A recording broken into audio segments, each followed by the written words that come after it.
독일의 클라우스 귄터파에라고 하는 목사가 하나님은 고요할 때 임하신다라고 하는 책을 통해서 뭐라고 고백하냐면, 자신에게 감사가 사라졌을 때가 있었는데 그때 느꼈던 감정들을 솔직하게 다음과 같이 이렇게 고백합니다. 내 마음에서 언젠가 감사가 사라지던 날이 있었다. 예수를 따르는 것이 성가시게 여겨졌다. 교회 가는 것, 헌금하는 것, 봉사하는 것이 다 귀찮고 잃어버린 영혼이니 선교 따위의 말도 부담스러워 듣기 싫었다. 일요일에는 잠이나 실컷 자고 싶었고 그저 삶을 즐기는데 돈과 시간을 쓰고 싶은 유혹이 생겼다. 나도 모르게 이런 기도가 푸념으로 터져나왔다. 하나님, 왜 내가 당신에게 충성을 맹세해야 하고 당신 계명을 지켜야 합니까? 여러분, 어떤 생각이 드셨습니까? 여러분, 오죽했으면 목사의 입에서 이런 고백이 나왔겠습니까? 즉, 감사가 사라져버리면 천하의 목사들 또한 교회 가는 것이 싫어지고 헌금하는 것도 싫어지고 봉사하는 것조차 싫어지게 되더라는 것입니다. 그런데 코로나가 3년 넘도록 이어지다 보니까 요즘 감사가 사라진 성도들이 참 많아진 것 같습니다. 어찌 성도들 뿐이겠습니까? 목사든 항전직이든 성도든 간에 지금 많은 성도들의 입술 가운데서는, 우리들의 입술 가운데서는 감사보다는 불평이나 원망이 더 많아진 것이 솔직히 사실 아니겠습니까? 그래서 요즘은 교회 가는 것도 싫고 헌금하는 것도 싫고 봉사하는 것도 싫다고 생각하는 사람들이 참 많아졌습니다. 마치 실어증 환자들처럼 다 싫다는 것이죠. 그러다 보니 수많은 교회들이 성도 수와 헌금이 급감해 버리고 봉사자를 구한다고 그렇게 몇 주 동안 광고를 하는데도 불구하고 봉사자를 구하지 못해서 쩔쩔매는 교회들이 많아져 버렸습니다. 교회 안에 봉사할 수 있는 사람은 넘쳐나는데 정작 봉사하려고 하는 사람들은 사라지고 있다는 것입니다. 왜냐하면 감사가 사라졌기 때문입니다.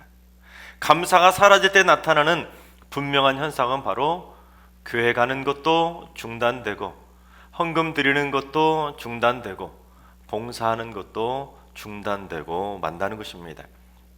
그래서 퀸터파의 목사는 그처럼 감사가 사라졌을 때 동시에 이런 기도를 드리게 되었다고 고백합니다.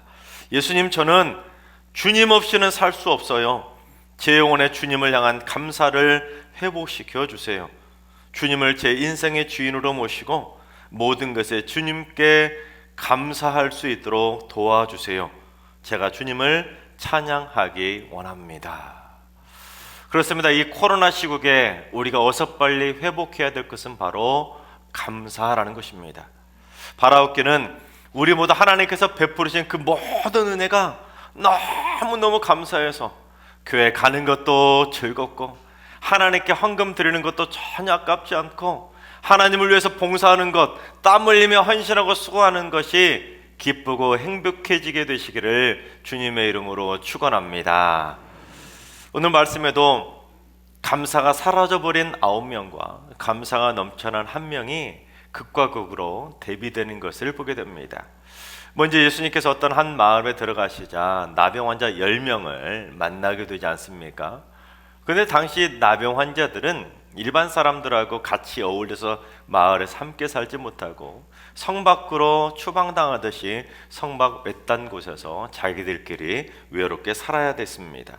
왜냐하면 당시 나병은 하나님께 저주받은 질병, 하나님께 버림받은 질병, 즉 천벌이라고 생각했기 때문에 사람들에게 가까이 다가갈 수도 없었습니다. 심지어 율법조차도 그렇게 규정하고 있었기 때문에 나병 환자들은 어찌할 수가 없었습니다. 그래서 오늘 본문에 나오는 10명의 나병 환자들도 예수님께 가까이 다가가지도 못하고 그저 멀리서 외칠 수밖에 없었습니다. 그 나병 환자들이 뭐라고 외쳤는지 우리 13절을 봉독해 보겠습니다. 소리를 높여 이르되 예수 선생님이여 우리를 불쌍히 여기소서 하거늘. 10명의 나병 환자가 예수님에게 다가와서는 자신을 불쌍히 여겨달라고 그렇게 멀리서라도 외치고 간절하게 부르짖었다는 것은 무엇을 말하겠습니까? 예수님은 자기들의 나병을 고쳐주실 거라고 믿었다는 것입니다. 즉 10명의 나병 환자들에게는 믿음이 있었다는 것이죠. 그래서 오늘 본문에도 보면 10명의 나병 환자들이 큰 소리로 예수님에게 부르짖으면서 예수님에게 원하는 것이 있었다는 것을 알 수 있지만, 반대로 자세히 보시면 예수님 또한 그 나병 환자 10사람에게 원하시는 것이 있었다는 것을 알게 됩니다. 또한 예수님께서 그 나병 환자 10명에게 원하신 것은 바로 오늘날 우리에게 원하시는 것과 같다고 말할 수가 있습니다. 자, 그렇다면 주님께서 오늘날 우리에게 무엇을 원하시느냐? 첫 번째는 예수님은 우리의 간절한 부르짖음에 응답해 주시고 고쳐 주시기를 원하신다는 사실입니다. 우리 14절을 봉독해 봅니다. 보시고 이르시되 가서 제사장들에게 너희 몸을 보이라 하셨더니 그들이 가다가 깨끗함을 받은지라. 즉 10명의 나병 환자들이 큰 소리로 불쌍히 여겨달라고 간절하게 구하자 예수님께서는 외면치 않으시고 그들의 간구에 응답해 주셔서 그들의 나병을 깨끗하게 고쳐 주셨다는 사실입니다. 만약에 예수님께서 이 나병 환자들을 고쳐 주실 마음이 없으셨다면 예수님이 어떻게 하셨겠습니까? 들은 척도 하지 않으시고 그냥 그 마을을 그냥 떠나버리지 않으셨겠습니까? 아무리 그들이 부르짖는다 할지라도 예수님은 쳐다보지도 않으셨을 것입니다. 그렇습니다. 예수님께서는 오늘날에도 질병으로 고통받고 있는 자들이 믿음으로 간절하게 외쳐 부르며 하나님 앞에 간구하면 주님은 절대로 그 기도를 외면치 않으시고 반드시 응답해 주시고 고쳐 주시기를 원하신다는 사실입니다. 여러분 혹시 질병으로 고통받고 있는 분이 이 자리에 계십니까?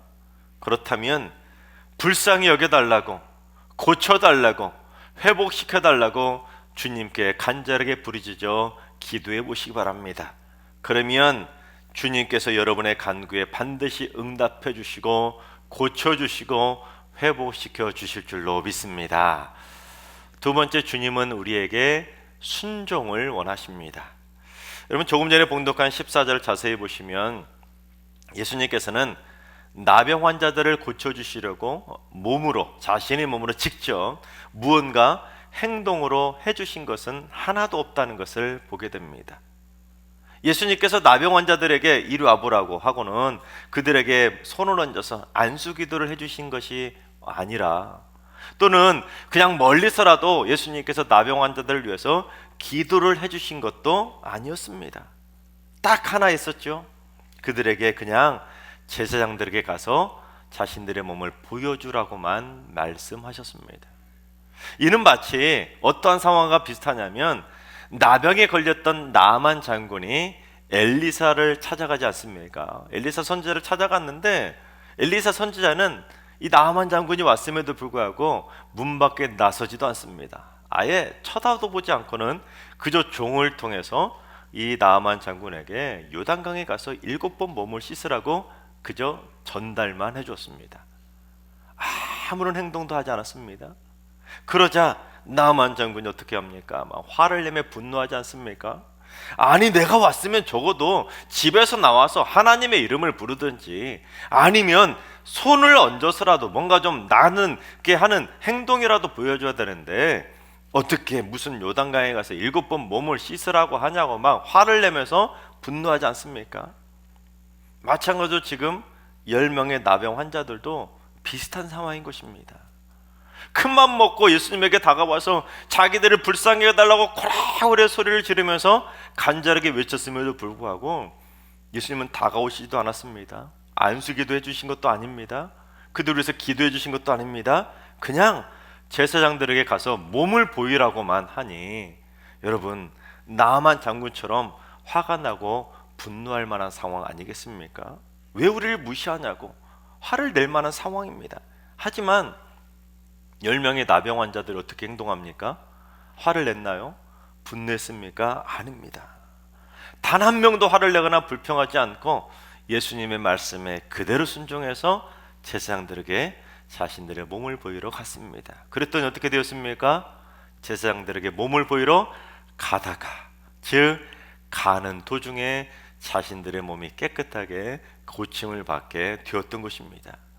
그렇습니다. 주님께서는 질병으로 고통받는 자들을 고쳐주시기를 원하시지만 주님은 또한 우리가 그 연약함 속에서도 주님의 말씀에 순종하기를 원하신다는 것입니다. 왜냐하면 믿음은 반드시 순종으로 나타나야 되기 때문입니다. 여러분, 내 자녀들이 부모 말을 잘 듣겠습니까? 아니면 생판 모르는 남의 말을 잘 듣겠습니까? 당연히 자녀들은 내 부모를 믿기 때문에 남의 말보다는 부모의 말에 순종하게 되는 것입니다. 즉 부모를 믿지 않으면 순종할 수 없지만 부모를 믿으면 순종할 수밖에 없는 것입니다. 마찬가지로 내가 하나님 아버지의 자녀라는 것을 믿음으로 확신한다면 우리는 당연히 하나님 아버지의 말씀에 순종해야 되는 거 아니겠습니까? 때로는 하나님의 명령이 기분 나쁜 명령일 수도 있습니다. 이 나병 환자들에게 그냥 아무것도 하지 않고, 또한 나만 장군에게 아무것도 하지 않고 그냥 요단강에서 몸을 씻어라, 제사장들에게 가서 보여라 하고 기분 나쁜 명령일 때도 있습니다. 또는 내가 정말로 하기 싫은 일을 하나님께서 명령하실 때도 있습니다. 하지만 내가 하나님 아버지의 아들, 딸이라는 믿음의 확신이 있다면 우리는 하나님을 믿기에, 아바 아버지 되신 하나님을 믿기에 우리는 당연히 하나님의 말씀에 순종해야 되는 것 아니겠습니까? 그래야 순종하다가 응답받고, 순종하다가 고침받고, 순종하다가 회복받는 순종을 통한 응답의 기적을 맛볼 수가 있는 것입니다. 바라옵기는 우리 모두 하나님의 아버지의 말씀에 순종해서, 우리 모두 하나님의 말씀에 순종하다가 고침받고, 순종하다가 회복되고, 순종하다가 응답받는, 순종하다가 기적을 체험하게 되시기를 주님의 이름으로 축원합니다. 세 번째가 가장 중요한데, 세 번째는 예수님은 우리에게 감사를 원하신다는 것입니다. 여러분, 앞에서 살펴봤던 것처럼 10명의 나병 환자들에게는 믿음도 있었고 순종도 잘하지 않았습니까? 믿음이 있었으니까 나병 환자들인데 예수님에게 와서는 자신들을 불쌍히 여겨달라고 간절하게 그렇게 부르짖었습니다. 또한 예수님께서 말씀만 하셨는데도 불구하고 그 말씀에 그대로 순종했습니다. 참 믿음도 좋고 순종도 잘했습니다. 근데 그 중에서 10명 중에서 딱 한 사람만 특별했는데, 그 한 사람이 무언가가 특별했는지 15절 16절을 봉독해 보겠습니다. 그 중에 한 사람이 자기가 나은 것을 보고 큰 소리로 하나님께 영광을 돌리며 돌아와 예수의 발 아래에 엎드려 감사하니 그는 사마리아 사람이라. 10명 중에서 딱 한 사람, 사마리아 사람만 자기가 나은 것을 보고 큰 소리로 하나님께 영광을 돌리며 예수님께 다시 돌아와서 예수님의 발 앞에 엎드려서 예수님께 감사를 표했던 것입니다. 특히 오늘 본문에서 키워드가 되는 단어 하나가 있는데, 그 단어가 뭐냐면 소리라고 하는 단어입니다. 즉 9명의 나병 환자들은 주님께 큰 소리로 부르짖으며 간절하게 불쌍히 여겨달라고 기도할 만큼 믿음도 있었고, 주님께서 제사장들에게 가서 보이라고 말씀하시자 주님의 말씀 소리를 듣고 그대로 가서 순종도 잘했지만 그들은 정작 큰 소리로 영광을 돌리며 감사할 줄은 몰랐다는 것입니다. 즉 그들의 마음에는 감사가 완전히 사라져 버린 것이죠. 심지어 버림받은 천벌이라고, 사람들과 함께 어울리지도 못하고 따로 떨어져서 살아야 되는 그 저주받은 질병 나병을 고쳐주심에도 불구하고 그들은 감사의 감자도 몰랐다는 것입니다. 여러분, 사람은 비타민이나 미네랄과 같은 필수 영양 성분이 결핍되게 되면 다양한 질병을 유발하지 않습니까? 예를 들면 철분이 결핍되면 어떠한 증상이 나타납니까? 빈혈이 나타나잖아요. 그만큼 무언가 비타민이나 미네랄과 같은 필수 영양성분이 조금 부족하게 되면 결국에는 건강의 문제를 일으키게 되는 것입니다. 그런데 우리의 영혼에 진짜로 문제가 되는 것은 무엇이냐면 감사결핍이라는 것입니다. 영양분 결핍은 약이라도 먹으면 나을 수 있지만 감사결핍은 약을 먹는다고 해서 고쳐지는 것이 아니라는 것입니다. 한번 감사결핍에 걸리면 매사에 불평하고 매사에 투덜거리고 매사에 원망하며 살다가 결국에는 영혼이 병들 수밖에 없다는 것입니다. 특히 감사결핍증에 걸린 사람들이 뭐가 문제냐면 9명의 나병 환자들처럼 하나님에게 무언가 얻어내고 무언가 받아내려고는 정말로 큰 소리로 간절하게 그 간절함을 표하지만 정작 하나님께 감사하는 데는 전혀 간절함을 표하지 않는다는 것입니다. 마치 이스라엘 백성들이 40년 동안 광야 생활하면서 만나를 하나님께서 주셨을 때 그렇게 맛있게 잘 먹어놓고는 가나안 땅 코앞에 도착했을 때 이 하찮은 음식을 우리가 도저히 못 먹겠다고 불평했던 것과 마찬가지라는 것입니다.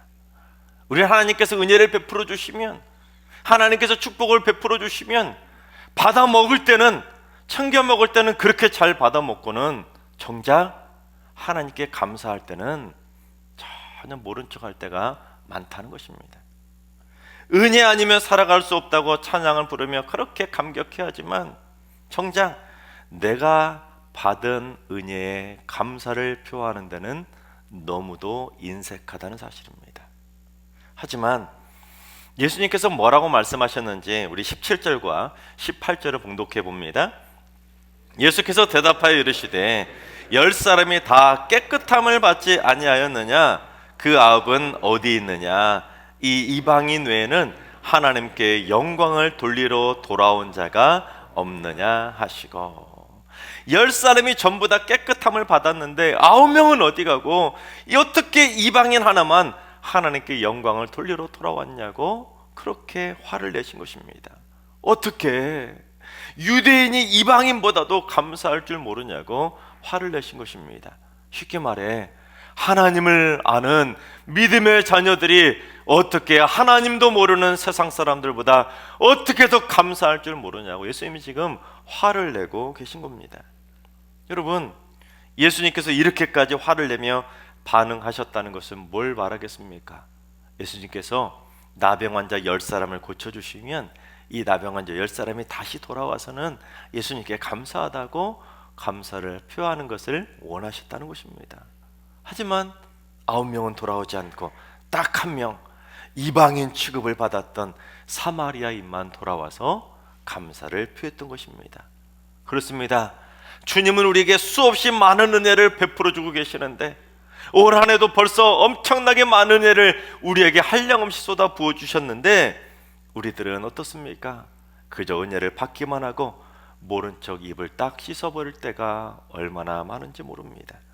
주님께 돌아와서 감사하기를 주님은 그렇게 원하시건만 우리는 오히려 더 불평할 때가 많이 있지 않습니까?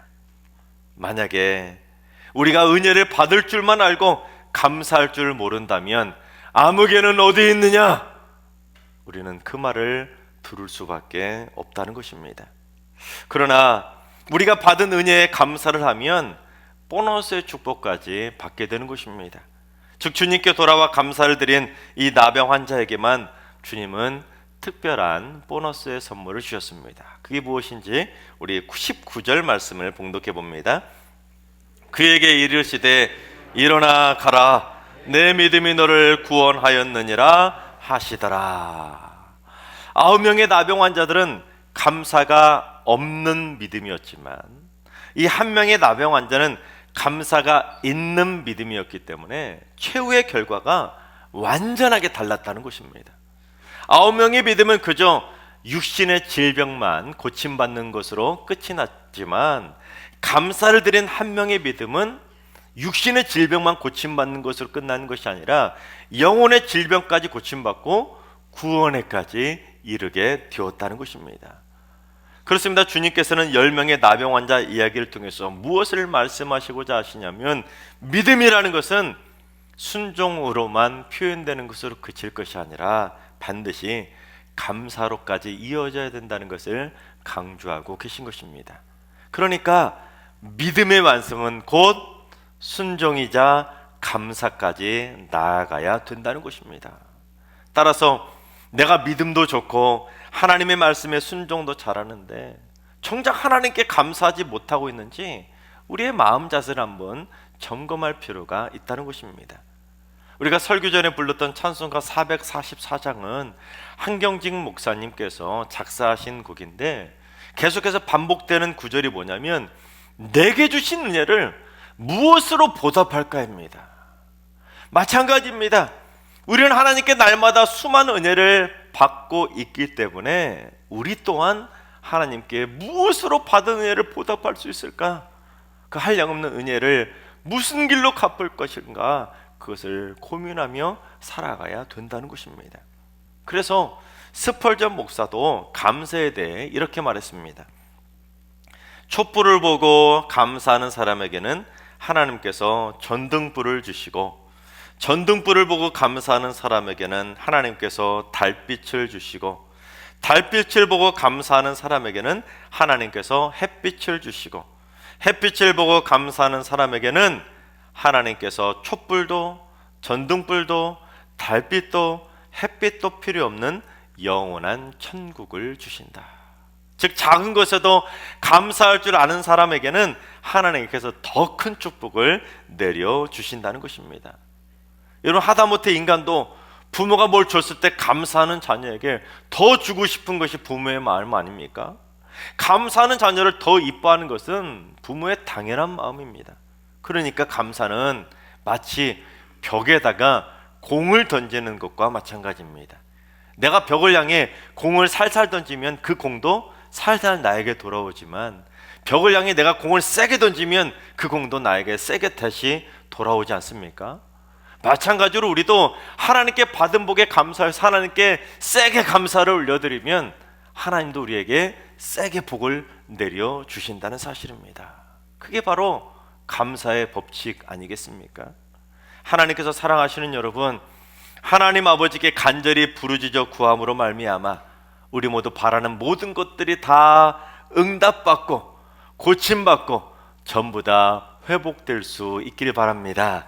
또한 하나님의 말씀에 불평하기보다는 말씀대로 순종하며 살아감으로 말미암아 순종하다가 고침받고 순종하다가 응답받고 순종하다가 많은 기적들을 체험하며 사시기 바랍니다.